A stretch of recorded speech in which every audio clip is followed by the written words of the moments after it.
And we are live. This is the Josh Brett Horton Show, episode 9. And got a special guest here today with me for episode 9. My sister Alice. What's up, Alice? Hey everyone. It's been a while. It hasn't been that long, has it? Mm-hmm.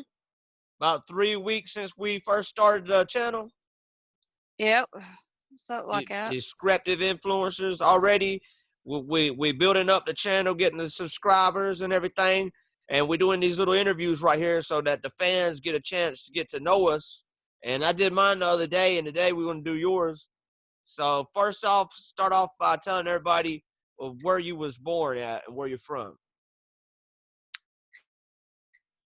Well, I was born at the Rutherford Hospital before they made it where you can't have babies there anymore. And what was the next question? Where you live at now? I live in Rutherfordton, right beside the hospital that I was born in. But we grew up at the state line, right? Mm-hmm. And practically the whole life. Yep. How was it growing up at the state line?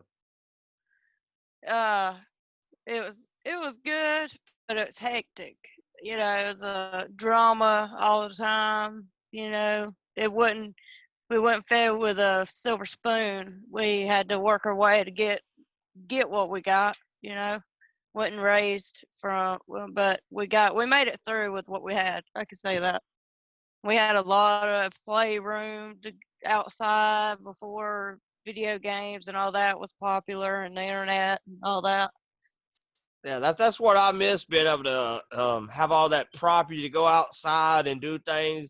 Because I would spend most of my time outside too, playing. And even when we had video games, we'd spend most of the time outside, right? Yep, that's right. And I remember the video games that we did have. I remember playing. You had to blow it off. Stick it in there. Yeah, the Nintendo, Super Nintendo. The damn Mario Kart. Donkey Kong. Your ass always beat me at that. And I believe what else? Yeah, Mario Kart. Man, all those good Super Nintendo games, man, all of them. Out of all those, which was your favorite though? Donkey Kong all day long. Yeah, you always fucking cheated at that game somehow. So I just want to mention to throw up in a video. I know people has probably noticed me smoking, so I figured I'd go back to my history of what started me smoking. If that's okay, we'll mention that real quick. I think I was about 9 or 10. I know it was very early age, and I wouldn't say I was influenced a whole lot by my cousin Mark, but it definitely played a big impact on it. I can't remember how he found it, but I know we'd used to sneak in and grab a pack of who's ever cigarettes. I remember before Mama died, we had her cigarettes was Marlboro Lights in the white pack. We'd sneak around and grab it, and we'd go all the way down the road. And I could point you out to that spot right now if I was there where we first had our first cigarette at, and we do that all the time. And it wouldn't even, and it was just like you would hit it, and it'd get you. I don't know, it mess you up. And I kind of wish that we wouldn't have done that. And continued doing that for so long. But that's pretty much how I got remember started when you smoking got caught smoking, when your daddy got. And then you know what? Yeah, he found out, and he got me. He would catch. He thought he caught me a couple times, but he didn't do nothing about it because he didn't have proof of it. But then when he finally caught me smoking, he loaded me up in the truck, and I was like, dang, I know this is gonna be bad. And what he done, he took me to the nearest store, which was the state line first store up there. And he walked in that store, and he come out with a big ass cigar. He said, "What you gonna do right now? Since you want to smoke, you gonna smoke this whole damn cigar right here, right now." And he made me smoke that whole fucking cigar, and oh my god, and and I don't know. And he is very it was old rough. school with the punishments. Like I could picture him doing that to me if I would have done the same thing. But I never. I hit a cigarette one time when I was little. Took 2 puffs off of it. And I didn't even want no more of it, man. I didn't even want no more of it. So it's not been my type of thing with cigarettes. But I think if you would have had a companion that done it too, yeah, you might have got caught up in the trap. I well, think that's how a lot of them well, how it see, happens. you and Mark got to smoking the cigarettes. Me and Mark got to smoking something else. The Mary Jane there for a little bit. Yeah, I don't know if you remember, but yeah, when we first started, we was green. We stayed out in the camper. We was like 18 years old. I was like 18. Mark might have been about 14 or 15, but yeah, we would greenhouse the fuck out of that little ass camper, and yeah, smoke would be coming out the door. People would be high as fuck. And yeah, I can remember one time there was a horse tied out in the yard, but he was like way, way off. And but really he wasn't really that far. And me and Mark was high as fuck, and it was like the first time we got high. And I said, let's walk over here and see this horse. And it was not even probably fucking 12 feet, man. Uh, and we get halfway there, and it's like, I look at him, and it's like, man. And he looks at me, we're both like, feels like we've been walking forever. And we start laughing, and then it felt like we stood out there and petted that horse for like 2 hours, and it was really just like 20 minutes. And it was, yeah. yeah. So what was the most, and also I remember the first time we smoked, I came back in the house and sit down at the laptop, and the walls started moving and everything started moving. And I was like, oh man, I ain't never doing this shit again. And of course I ended up smoking again. But any Right.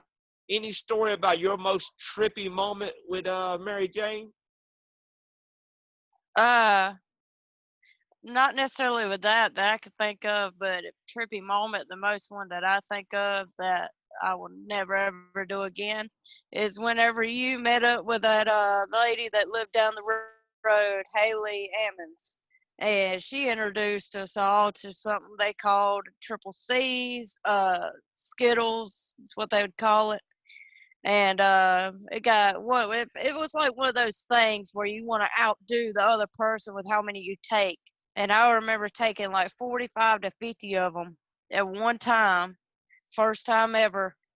And I tripped so bad that I was walking around in the shack's floor, barking like a fucking dog, watching Family Guy on the screen, and thought they were talking to me about the peanut butter and jelly song. That was some trip. I will never, ever. I remember even doing that with Sheila and Jordan in the car. Was going down the road, and they said they was going about 20 miles an hour, but I swear to God, I felt like I was going 100 and something. And I was tripping. You can ask them. I was tripping. I was holding back, like about to have a heart attack. I was like, y'all gotta slow down. It was like we was in NASCAR. It was my mind, This things was kind of like got like taking acid, wasn't it? I ain't never took acid, but goddamn, it has to be close to it. Oh yeah, I'll man. never ever do it. Somebody couldn't pay me to do that shit again. I remember Never. going in and getting them. What they are was little red pills for like cough and cold. Yeah. But Yeah. you take a bunch of them, you get really messed up. And I remember taking you said you take 50 at one time. Yes. Yep. Most of And the time that it would was. take only 8 to fuck you up. But Yeah. yeah, I remember one time up at But Sheila's, it. I took 30 of them. I took 30 of them. Plus, I was drinking on a half a gallon of R&R liquor, which there's a lot of stories about that we'll get into later. But yeah, I drank it on the R&R liquor, done smoked some tree, and then popped 30 of those Skittles, man. And it was the first and only time that I couldn't even walk home, man. They had to help walk me back to the house. And everybody knows, Yeah. you know how Yeah. far Sheila's is. It's like a couple of driveways up, but yeah, at the same time, I couldn't even make it just right down the road. Yeah. Well, That let's make it a little more interesting. Let's tell. We'll start with you first, but the most traumatic, um, traumatizing memory that you had of your childhood. oh man, I don't know. There's a lot of them. There's a lot of them. Like I said, the when our parents used to fight all the time, or one of them get home late, or seeing Tom growing up around our Uncle Tom. Everybody that don't know, man, he's like a fucking mean. He's a mean drunk's what he is. He's It's mean. yeah, there's some of those. Yeah, there's a crowd of them that when they drink, there's some that laugh, they're funny, they're goofy, they fall around, but these other ones, they'll just come in. It's like their mind just goes to another world where they just outrage, and just Most of get the just drunks in our family, lunatics. are mean drunks. Yes, it as a child that was annoying to be around. I know. I don't As know. as far as as far as most traumatizing, I don't remember how old you was when this happened, but I remember I wasn't but like 10, so you had to be real young. You was probably like baby still. But I don't know if you remember or not. It was before Granny's house was built onto, and there was a porch out there. And our Uncle Sam, he came in, and he was in the living room, and then our other Uncle Tom comes in there, shows him his new tool belt, and he's bragging about his new tool belt. And Sam's like, that shitty ass cheap tool belt, that ain't nothing, and or something like that. He basically dissed Tom's tool belt. And then Sam goes out on the porch and he's talking on the phone or whatever, or he's doing something on the porch. And then Tom sneaks out there with a machete and cuts his own brother with a machete. Machete's like that long, cuts him with a machete. And my Uncle Sam just goes right over the fucking porch, probably falls about 6 feet to the ground. And blood was everywhere, man. And and luckily, the guy that lived down the road, he was a trained, EMT or whatever, and he cut a hole. I seen him cut the hole right into Sam's throat and stuck a straw in it, Yeah, so that Sam yeah, could breathe. could And like, breathe and, yeah, and yeah, not choke on his own blood. yeah. And That's what they had to do. I remember Tom took off, and I believe he went and stayed and hid in South Carolina for a while. And our other Uncle Tim came looking for Tom with a gun. He shot his boat up and everything. And I remember our grandma saying, she said, damn, I done lost 2 sons. One of them about to die, and one of them going to spend the rest of his life in prison. And she was crying, thinking that she was going to lose 2 sons. And we know eventually she would go on to keep her 4 sons are still alive, but she lost both daughters, which was one of them was our mom and the other one was our aunt. But either way, yeah, that right there, seeing Sam on the ground almost die, that right there, I think probably the most traumatizing for me right there. Yeah, And that's a yeah, story I don't really bring up that much, but yeah, that one too. That one's pretty bad. That was pretty bad. And which would be yours? right. I got a couple of them that are ranked. If I could rank to a million, I'd rank. I got a bunch of them. Now I'll run a few by. Um, since was on the topic of Tom and all that, I'll jump right on the topic real quick about Tom and my dad.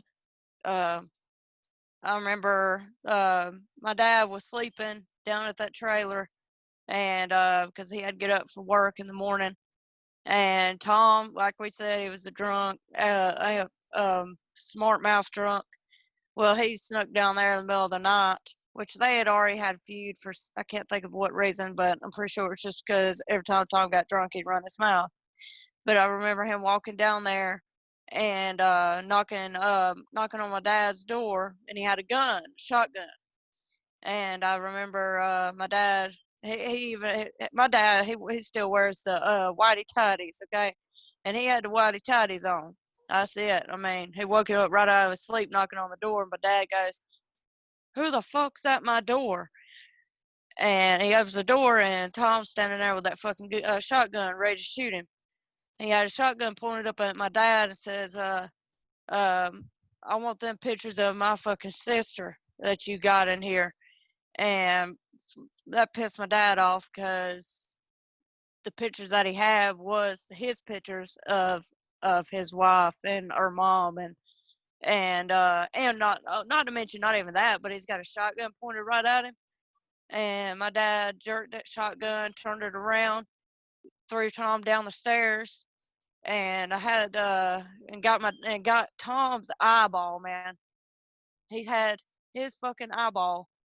My dad had his finger in his eyeball and ripped his fucking eyeball out, so his eyeball was hanging out, okay, out of the socket. My dad grabs that shotgun and pointed it straight at his up here or somewhere, maybe inside. I don't know where somewhere in the face area, and pulled the trigger. Yeah, he would have killed him. And He come would to have killed him find right out, there. they wasn't no bullets in it.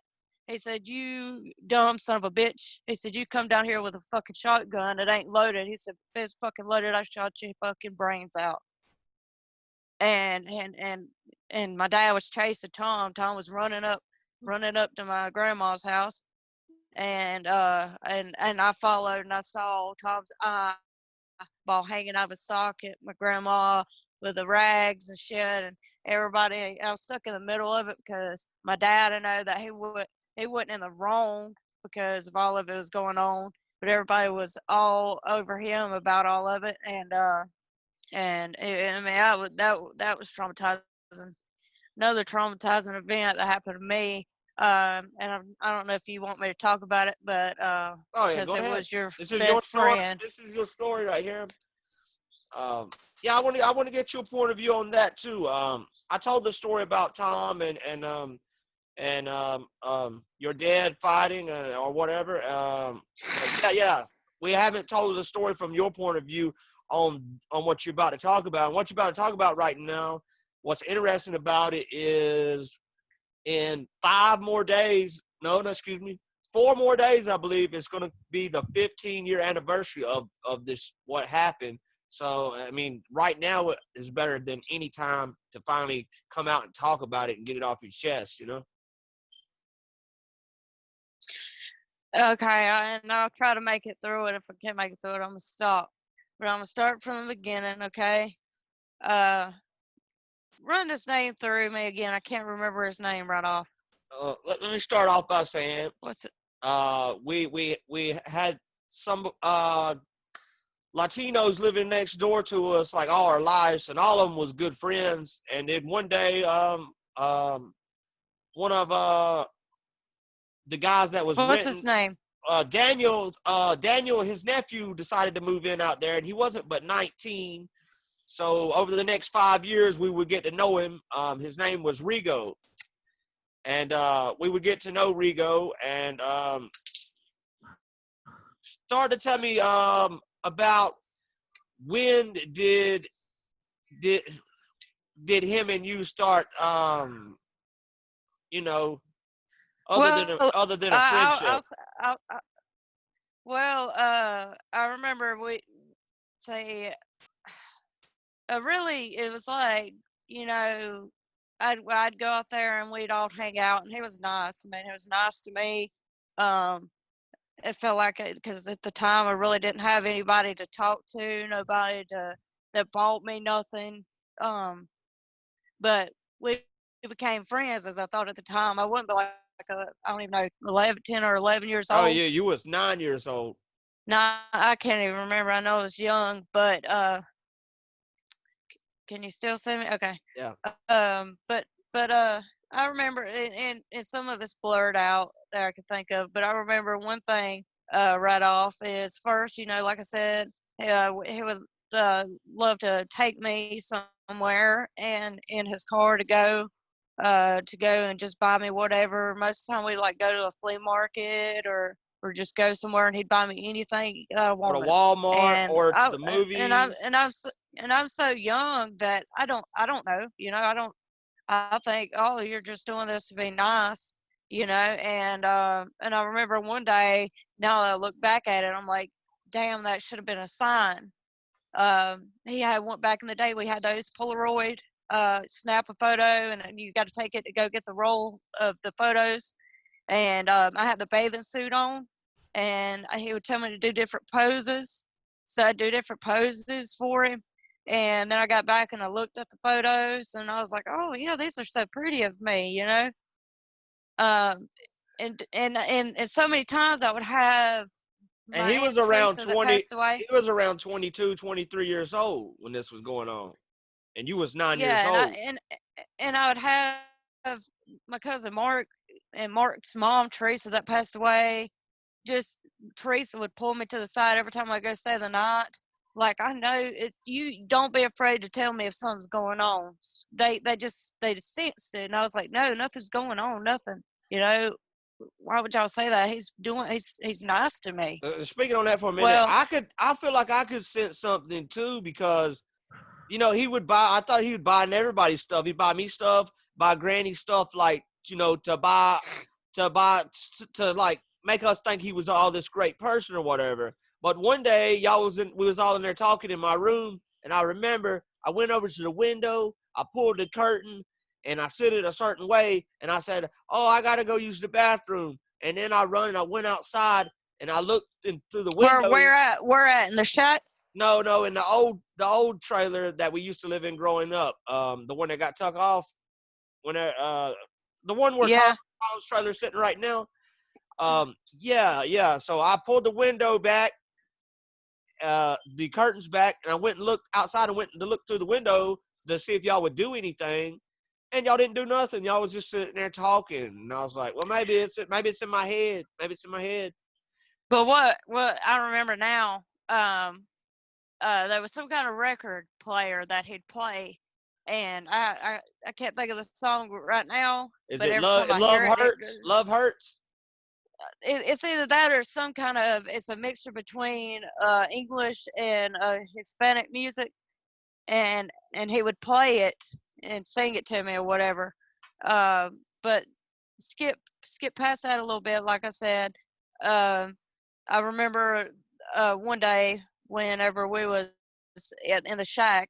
I can't remember if this is when it first started happening, but I'll just, like I said, I'll go through symptomatic order, because, well, there was one day I was in the shack, and was in the shack's in the bathroom, and I was in the bathroom. Well, he walks in the bathroom, and pulled his thing out right there, and was like, touch it, you know. It's And where was uh everybody else at? I don't know, Now nobody was there. this was before the shack. For anybody that don't know, that was the house that I lived at and partied at. But this was before it was my house. This was back when it was still Rigo's uncle's house that was renting it, right? Right. Yeah. Well, so we maybe do that, and then I remember there was one time we was in his car and was going down the road, and he's like, Mamacita, you wanna drive? You wanna drive? And I was like, yeah, I'll drive. He's like, come sit on my lap. Come sit on my lap, and I'll let you drive, because hell, I was so young I couldn't drive. So he was going to drive the pedal and I was going to steer the wheel. So when I was steering the wheel, he's got his hand going down my pants and playing in my area. And I knew something was wrong. You know, I was like, but I didn't want to hurt. I didn't want to say anything. So I was like, nobody's going to believe me. And maybe this is the last time it'll happen. And then there was a time where we were in a camper, and in the camper, uh, I remember. Yeah. Now fast forward. What he moved to the camper because him and his uncle Daniel got into it. Because I remember he got drunk and he went over to one of his friend's house and he called Granny's and it was on speakerphone, and his uncle Daniel was there, and Daniel heard him drunk and he was like, let me talk to Alice. Let me talk to Alice. And Daniel was pissed off. When Rigo got back from there, they got in a fight, and it ended up with Daniel and Rigo not being on good terms, and then Rigo would go ask Granny if he could rent the camper, and that's when he started living out at the camper. Okay. So I remember in the camper, he somehow talked me into stripping the bottom half of my clothes off, and long story short, he was licking in the area, okay, and forcefully tried to stick his thing inside of me, and then he made me try to give him a blowjob, and at that point I was like, I can't take it no more. So Yeah, I wish we would have all knew all this back then, but he told you if you told anybody that he would go to jail and you would get taken away, didn't he? right. So in your head, you thought that's what was going to happen if you said anything. So I went in, final strike, and I think I told Teresa, the one who expected it the whole time. So I told her. As soon as I told her, I think she went in and she told my grandma, and they got on the phone with the police, and then somehow my dad found out, and I remember them taking him. The police pulled up and they took him, and they drove off with him, and as soon as they drove off with him, before my dad had just pulled up, and my dad had come out with a baseball bat, and it was, where the fuck is he at? Where the fuck is he at? Oh And yeah, he was wanting to kill him. and But if we could rewind for a bit, but what started it all, the downfall of him was he bought this big trampoline for you or whatever. yeah, I forgot all about that. Yeah. Yeah, and you went and spent the weekend over at your cousin Mark's, our cousin Mark's house, and he kind of got a little bit jealous about that, for some reason, or mad that you left. He got mad that you went over there for some reason. I don't know why he got mad. But anyways, he ends up. You said something to him, and he cut the trampoline with a carpet knife. Did he not? Yes. And at that point, you ran into the house, and you was crying. You ran into the house, and you was crying. And I'll tell you a story about what happened with me and him was outside in a minute. But as soon as you went back in the house, immediately Mama, she was like, why would he do that? Why would he cut the trampoline? Has he been messing with you, Alice? And she asked you like 3 times, and each time you wouldn't say nothing. You wouldn't say nothing. So Mama and Granny that night, they decided that they was going to take you to the doctor the next morning. Well, that night, I went back. They got on the Rigo's ass. They didn't call him a child molester or nothing, but they was like, why the fuck would you do that, Rigo? And he's like, I'm sorry, I'll buy another one. I'm sorry. And I remember him sitting out there at the camper at the door, and he told me, he said, hit me in the face. I'm like, nah, I ain't hitting you in the face, man. He's like, hit me. And he kept on, and he's like, hit me for what I done. And I thought he was just talking about cutting the trampoline. And if I would have knew what he actually would have done, I did more than fucking hit him. But yeah, I hit him like that, like one time, and he was like, not hard enough. And I hit him again, even real hard, and he was like, still not hard enough. So then I just reared back and I knocked the shit out of him. And that was the last night that I spent with him, hanging out with him, because he came back inside. He actually got to sleep in the house that night. And that morning, I remember him opening the door to go to work. And then it was whenever he went and he saw his boss man said, what happened to your eye? Because he had a black eye. And he told his boss man that he got jumped by like 3 or 4 black guys. And it was really where I hit him. But, and then what happened after while he was at work, you went to the doctor, right? And what happened then? Well, at the doctor's, they ran the test, and they found however they found of parts of him, pretty much inside of me in a way. And right immediately they transferred me to a back room where a police officer come in, and they asked me for my statement on it. And and before I get on with that, what I would love to do is, I think you can go back, since it's your public records. I would want to go back to the courthouse and see if I could get that statement of what they wrote down and what I told them, because I'd love to see, just to get it over with and just put it past me. But and nothing against you on this part, but I'm sure you remember, and I know it's probably hard for you to believe, but I remember once all of it was going on, you would tell me, like, you're lying about that. I guess because it's just unbelievable, that Yeah, because of the I wanted person that to it was. bury it. I wanted to bury it, and I didn't want to believe it, because you spend 5 years with somebody and they're such a good person, Right. and you never see them do any wrong, and then all of a sudden, like, what it was like, we know what happened to you when you went to the doctor. Then he comes home, before the car gets in the driveway, your dad's ready to kill him, and the police get him in the car. They take him downtown to the station, and they asked him some questions, and he denies it and whatever. And the cop said he sounded like a nice dude. He seemed like a nice dude or whatever, but See, I he don't know nothing about what happened whenever they done all that. I don't know. I can't remember what happened but when they yeah, took him or not. But I I can't even think of how they put him in prison or whatever, Oh, or he never jail or went to whatever. prison. Yeah, he went to jail, and And what's sad is, he was only in there for what, a day or two? and then we got the call that he hung himself, and I Yeah, felt so wrong, yeah. The so cop came guilty. out. The cop came out, and he was needing to get in touch with Rigo's family so they could figure out what to do with his body. And I remember, like, um, your dad was like, "Just tell us what happened. Just tell us what happened to him. And did he kill himself or something?" And the officer was like, he finally admitted it. He was like, yeah, if y'all can just tell me where his family's at.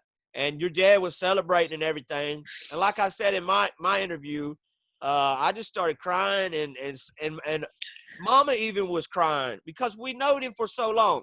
And the problem is, it's not like you're trying to say, like, you're a liar, you're a liar. It's like all this happened so fast that you don't really have time to process it. If it didn't happen to you, if you're not the victim, you're just a friend. You're trying to process the fact that somebody you've known this long has done something like this, and then within a 48-hour period, you find out they done this, and then they're dead. But it's kind of like, it blows your mind, and you don't want to believe it. And since we're on the topic of it, whenever Jonah come by here the other day, and you know how that app where you supposedly can hear people, that spirits, The Spirit Box app. uh, yeah, Jonah sat here where I'm sitting. She sat right here in this spot, and she told me, she said, "I'm sure you don't want to hear it, but uh, something got brought up about trying to talk to him, to Rigo, on the app." And supposedly what he was saying was to say, "Hey, tell Alice that I'm sorry." And I was like, that's the last thing I want to hear, because I had put it past me and not thought about it. And it's just, I don't know. It brought it all back up again. Yeah, And I what was just that? don't want to think about it no more. People, man, You I gotta know? tell y'all, man, those fucking Spirit Box apps, they're like a modern day version of a Ouija board, really. And the spirits, they really can use the static to come through, but I wouldn't want anybody to use one of those apps. Um, but yeah, man, it was so creepy. I even heard his voice come through on it one time, like, sound just like him, sound just like him. And also, since we're on the topic of him, was this video Gus posted? Um, if Josh would want to, he could comment below the photo of the guy that we are into, so that you guys could kind of get an idea of the person that we are speaking of. So that kind of every aspect of it. But yeah, but that was horrible. And what they said was that he had wrapped the blankets, the sheets from Yeah. the bed, and wrapped it around somehow. And like I said, I can't remember a whole lot about it because it's been a long time ago now. But that was one of the most traumatic things of my life, and I don't know. I can remember Uh, his family not wanting to believe that he actually killed himself, that maybe the police come in there and done it. But then at the same time, I remember him telling me a story about his mama being sick, and if something happened to her, he would tie a sheet, and he knowed how to tie one to hang himself. So, and that's the way they found him dead. So, I mean, obviously, he took the coward's way out. To what he did because he didn't want to face up to it. But at the same time, I mean, maybe that needed to happen because I'm sure you didn't want to go through court and have to see him and go through all that with that situation. right. Yeah, are you? But now, moving past this, it's taught you a lot about not trusting people, right?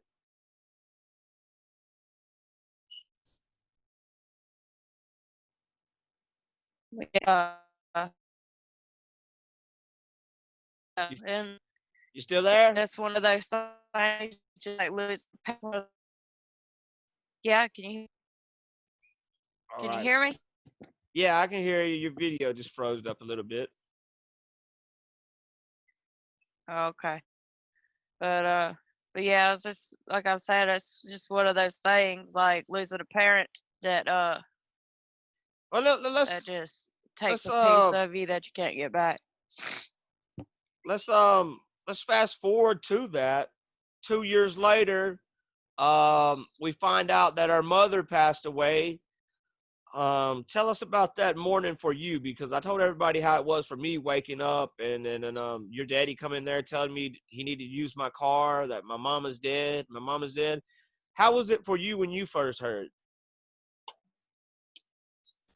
Well, the thing that I can remember is, and I have that sense still to this day. Okay, it's just one of those feelings, a gut feeling. And I had that gut feeling, and she would drink a lot, and she was telling me that she was going somewhere else, and then I overheard that she was going to the bar, and and I opened the front door before she left, and I told her, I said, Mama, please, please let me go with you. I want to go with you because I just have a bad feeling. She said, No, no, honey, you can't go with me. Um, ain't nothing to worry about. Mama ain't gonna drink two or three, and I'll be back.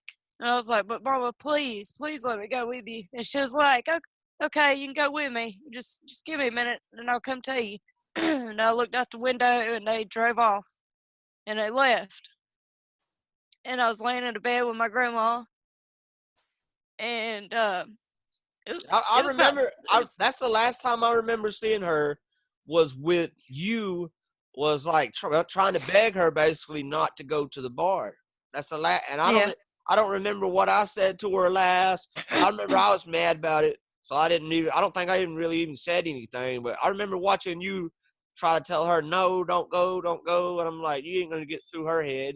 She's gonna go anyway, and she did. Yeah. She went anyway. But I remember laying in the bed with my grandma, and I couldn't sleep. I just couldn't sleep.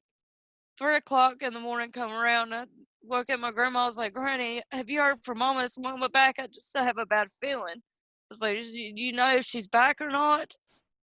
Honey, I ain't heard from her. You know how she is. She'll get here when she gets here.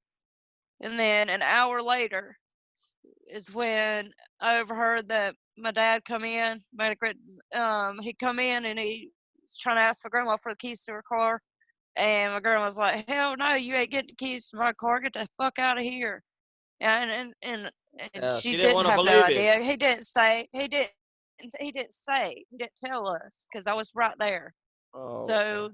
So obviously when he walked in the room to tell you about getting the car, and then I knew I had a feeling that something was wrong. And then fast forward, found out that she had passed away, and not only having to deal with that, I had run across somebody that I thought was a friend, and I thought their mother was somebody because I didn't. My mom just passed away, but obviously they were trying to adopt me because my Oh yeah, dad I forgot was all about that. I can't Yeah. remember if it was a person, but they tried to give my and they said try to say that they spent $5,000 on clothes for me, which they didn't. But my dad gave them like $8,000. Said, "Here, you're not fucking getting my child." And then, but I remember them taking me to the funeral, and I mean, I just cried, cried, cried. I probably was the one that just couldn't hold it together the most. I mean, I was just bad, bad, bad off, and that's one reason why my probably uh the way my life just went to shit. My high school, middle school years was awful.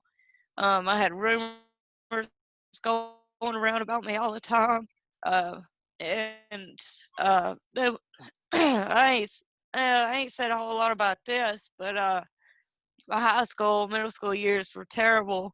Not only losing my mom, but friends that I thought were friends were going around to school, and I remember hearing it. I can't remember if Jordan Elaine had started it, but me and Jordan are cool now.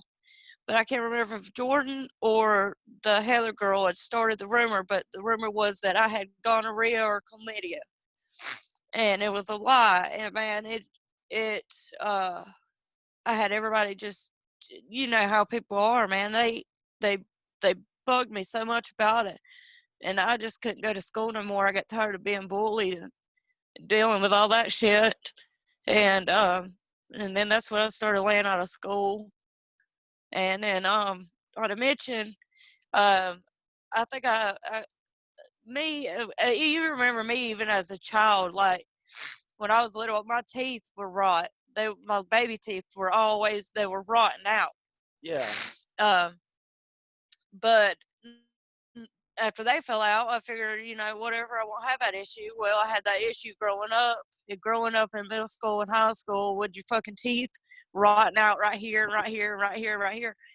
Fucking, that was a thing, man. People would make fun of me all the time. Even my family members that I went to school with made fun of me all the fucking time about it. And and that was the end of it for me. I laid out of school for a long, long time. Then got pregnant with Chloe and went to the Rock. And just that was and I got my teeth fixed. So I didn't have to worry about that. Let's talk about But right quick though. So after all these things happened to you, we basically, me and you had been through a lot of shit after the whole Rego thing, and then we lost like 5 people in a row or 6 people in a row, and then yeah, in less than a year's time, that was real close to us, including our mom and our aunts and stuff like that. So then we start partying all the time, just getting drunk and getting fucked up out there at the shack, and a lot of people don't yeah, realize that they quickly to judge you like, oh, y'all dudes get fucked up, blah blah blah. And what we was doing was drinking away the pain, drinking it away, not right, because we didn't want to think about it, but but when one of these parties or something, you met you met your baby's father, uh yeah, the piece of shit. Yeah. yeah, you met him, and but you did get pregnant. And would you say getting pregnant kind of changed things for you when you had Chloe? It made me grow up. It made me. I remember though, whenever I'd look out and I knew I was pregnant, so I couldn't drink. And after drinking all that time, at first it was hard, but then it got easier. Um, but yeah, that and then I don't know. The guy, he's bad. I don't even know why I had got pregnant with him. Don't get me wrong. My daughter, I don't call her a mistake. She's got a great, great father that took the place. So, but yeah, that I remember him coming to the hospital. He was scared to come to the hospital because he was scared of my dad. And my dad was like, "Look, tell that boy if he this is his kid." He said, That same thing happened to me when you was being born. They didn't want me up there. He said, but that didn't stop me from coming up to the hospital. Finally, he decided to come up there, and he come up there one time, and he stayed for 5 minutes. Come up there with like 3 or 4 crackheads, held Chloe for 5 minutes, and left because supposedly they were going to go get something to eat. And that was the last time that I saw him. And she saw him, so I could care less for him. And I she's could. how old? She's how old now? Chloe's 6, So, and and a she 6 year calls old, and She calls Chad daddy. She has since she was, oh my God, like 7 6 7 months old. and So she looks just like you when you was little. It's crazy when I see her. It's like going back in time and seeing my little sister like running around playing or something. It's crazy. yeah. Uh, but yeah, tell everybody about. Let me go grab a beer right quick over there. But tell everybody right quick about graduating the Rock and from the Rock and how it was to have your family there for the graduation and everything, and to finally do that and get that out of the way and feel like you have got past all that other stuff. Let me go grab a beer and you tell everybody about that. Okay. All right. So whenever I found out that I was pregnant with Chloe, I decided to get enrolled into the Rock. And during that time, the Rock was always supposedly the place for the bad kids. But so I ended up going to the Rock, and I dedicated to making sure that I had graduated school and I'd got my life together and I'd got a place and I'd got a car before she was born. I graduated, jumped up 3 grades. Let's see, what was it? The 10th, 11th. No, it was 10th, 11th, and 12th. I jumped up all of them grades from there and graduated within 5 months. I had got a call from the Amityville Apartments, and I got my first apartment before Chloe was born, and I was able to get my own. I mean, it wasn't nothing special, but I got I a little remember it. I exploder. remember it. Big Yeah, fucking stairways all the way up to the top. But how did it feel to have your own place, man, for the first time? it was scary because uh, you know, I don't know, but they say whenever you have a baby, the mother instincts will kick in, and it did. But I snuck my dad in to live there with me because my dad, he didn't have nowhere to stay at the time, and then somebody obviously told them that he was living there with me because he wasn't supposed to be living there, and so that's when we decided to just move out, and we moved into the place that he finally had found after he got approved for Social Security benefits. And he had a friend of his had this place that his wife's parents used to own, and it was bad. I mean, there were socks and junk. It was like something like you'd see on a hoarder house, Oh yeah, it was and terrible. But it took about a month or two to dig it out and clean it out. But I was just glad to have my dad and to have a place, and we ought to have a place until we could jump forward. So y'all turned that that's where place it went around from there. pretty fast too. You definitely made it look a lot better. Yeah, I remember going over there and watching movies. What we watched, I believe, in the NWA movie. We watched that over there, yeah, or something. Yeah, we watched that. And yeah, we was talking about we need to go have a barbecue pretty soon, a cookout pretty soon. yeah. Which we need to plan. But So let's jump forward from there to the place where you're staying at now. You got a even better place of your own now, and how's it living yeah. there? I wish it was rent on, but hopefully in the future we plan on trying to go and get a double wide to start from there and to move on up from it. But yeah, it's And nice here. The oh yeah, y'all got a little hot tub and everything over there, man. Yeah, A the big ass piece by piece. TV, PlayStation. Yeah, y'all got all kind of stuff over there to do. Um, and also don't want to forget about your second pregnancy because you've been with I've known Chad for probably like 7 years or something. Yeah. Yeah, for a long Longer than time. that. Yeah, probably longer than that. And I never thought you and him would end up together, but y'all I did. didn't either. Y'all did, and y'all been together now for what? It's over 3 It's years. almost it's almost 7 years. Almost 7 years. We hit 6 years September. Oh, Yep. wow. And So y'all, you of course got pregnant. I didn't think you could have no and baby neither, because damn, he's already like late to the party on having babies. And his first baby, he was like what, 30 something? yeah. 35 or something like that. I think he was, yeah, 34, 35. And he was with that Kayla girl for like 2 or 3 years. They never had a child. But yeah, we were together for like 3 years before, and then that happened. And I work in construction work, and that's something. And I was like one of two females in the field. Now I am the only female in the field. But I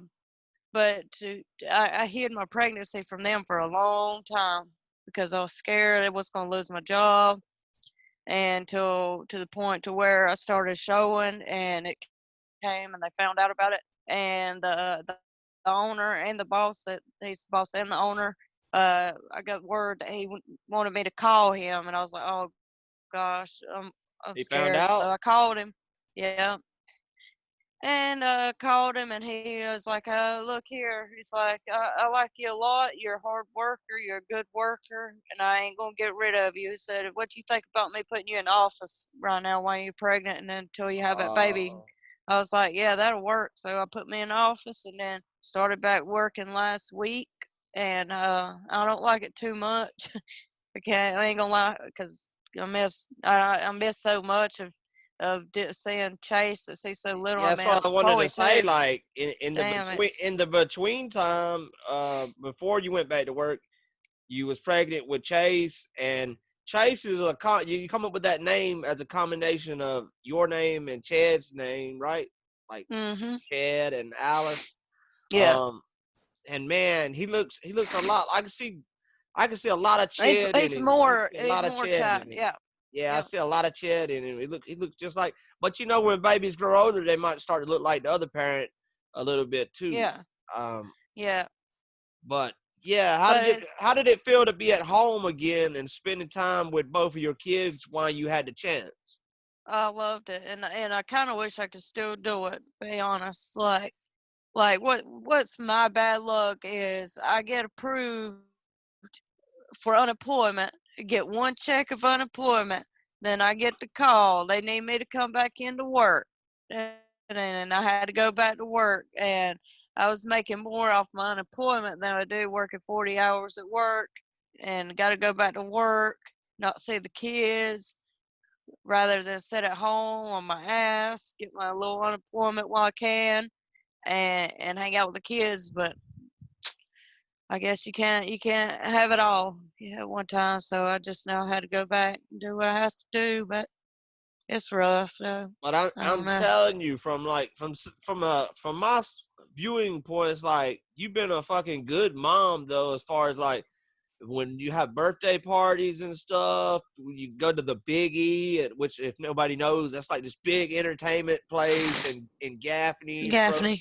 Throw Chloe a birthday party there, or Bubba's, which is another fucking big fun place to go to around here. I mean, you throw these great birthday parties for kids and everything, and I don't know, yeah, I didn't think you would take it like that, be that good. I knew you'd be good, but I didn't know you would like Right. go the extra mile. You know, go the extra mile with all the birthday parties at all these special locations and all that. But are you wanting You to know, like you wanting to give them the childhood that you wish that you something would have that we got? didn't have. Yeah. Yeah. Absolutely. Absolutely. And if somebody don't, then something wrong with them. Yeah, it's like But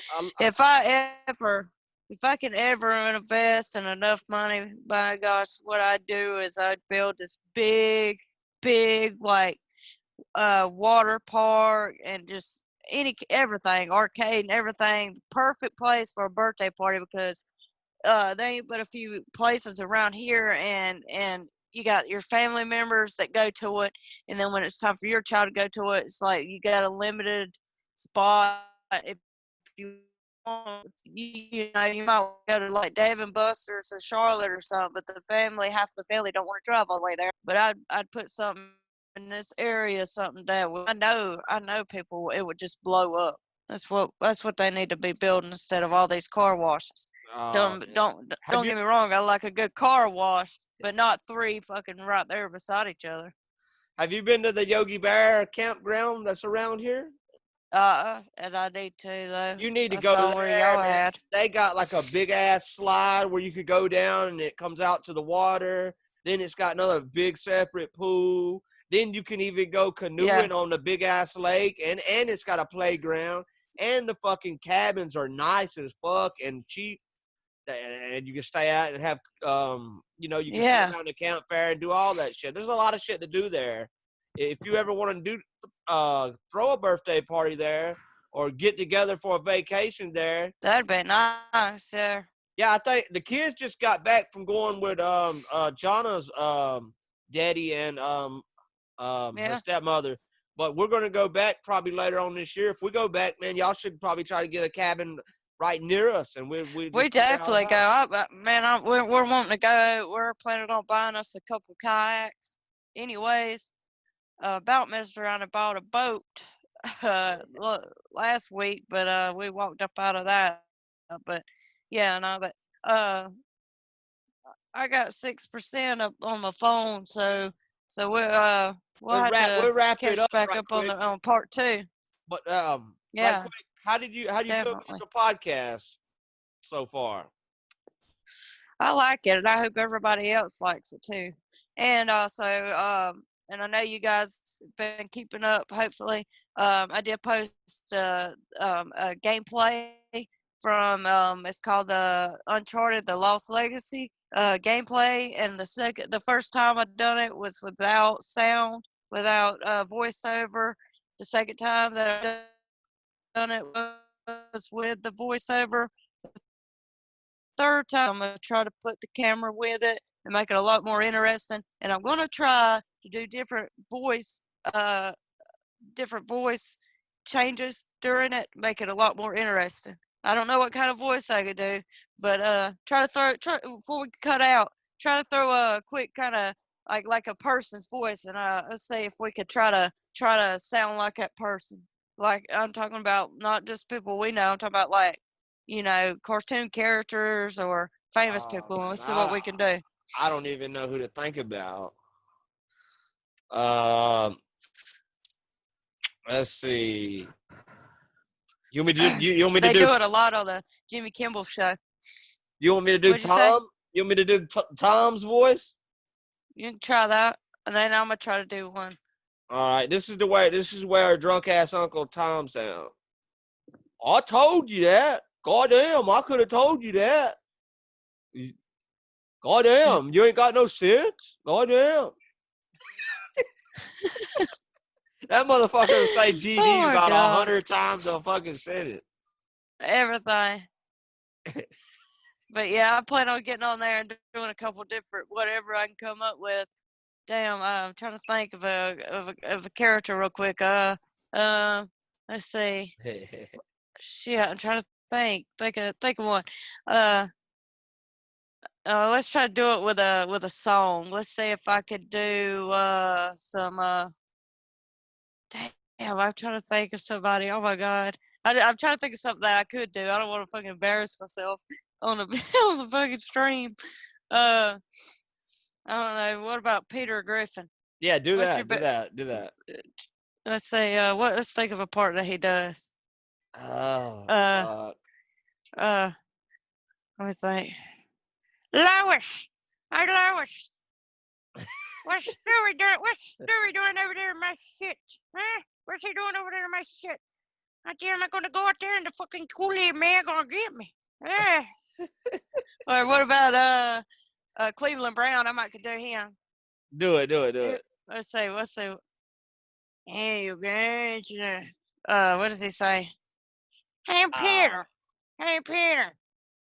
Yeah, man, we watched the show like Okay. 1,000 times, and we can't fucking remember how they talk. I know, shit. I tell you what, that Family Guy game though, man, that we used to have, that was the I shit. know one. That was the shit. I could do fucking Cartman, I think. Yeah, I was gonna say him earlier. Screw you guys, I'm going home. What Screw does you he guys, say? I'm going home. Yeah, I can't think what else he might do. Fuck. Respect my I used to, authority. I used to be able to try to do Shakira. It's like, maybe when you turn like that, you make a woman go mad. To me, right?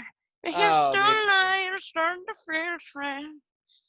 Fucking, shit, I'm trying to think of somebody else. Hey, We should do this on the sibling debate show. Try to do Morgan Freeman. Oh man, it had been a long Saturday, and he had took his day off of work to go to the park. I got one. I'm gonna sound like you know Siri off of the iPhone. Yeah. Hold on, let's see if I can do it. Locating the GPS. Oh 3 shit! turns on the right. Hold on, what's another one? You got her about down pat. I'm trying to think of what else to say. Meat potatoes loading up. She might be Your listening phone, to you right now. Your phone is on 3%.